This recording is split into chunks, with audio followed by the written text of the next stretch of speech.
حضرت عمر فاروق رضی اللہ تعالیٰ عنہ نکلے عید کا خطبہ دینے کے لیے، تو بیوی سے کہنے لگے جوتا، اس نے کہا صاحب اتنی دفعہ ٹوٹا ہے اب دوبارہ پیماند نہیں لگ سکتے، تو حضرت عمر کہنے لگے چل کوئی حرج نہیں ہے، بغیر جوتے کے ننگے پیر ہی چلتے ہیں، کوئی حرج نہیں۔ تو کہنے لگے لوگ کیا کہیں گے؟ فرمایا چپ کر، جس دن عمر نے یہ دیکھ لیا نا لوگ اس کے بارے میں کیا کہتے ہیں، اس دن عمر نہیں رہے گا۔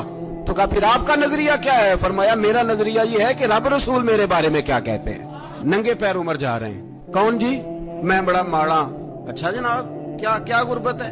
10 قسم کے جوڑے لٹکے ہوئے ہیں کمرے میں، اور پہننے کی فرصت نہیں، سویرے کیا پہننا ہے شام کیا پہننا ہے، پر تو غریب ہے، تو بہت بڑا غریب ہے۔ اس لیے کہ غربت پیسوں کی وجہ سے نہیں ہوتی، غربت تو دل کی ہوتی ہے۔ تو واقعی بڑا غریب ہے اور تو غریب ہی رہے گا۔ امیر تو عمر فاروق تھے جو ننگے پاؤں چلے گئے عید کی نماز پڑھانے، تو رستے میں جو ملا کہنے لگا عمر جوتا تو پہن لو۔ فرمایا تمہیں عمر کا جوتا نہ پہننے کا نقص تو نظر آیا ہے؟ کوئی حرج نہیں۔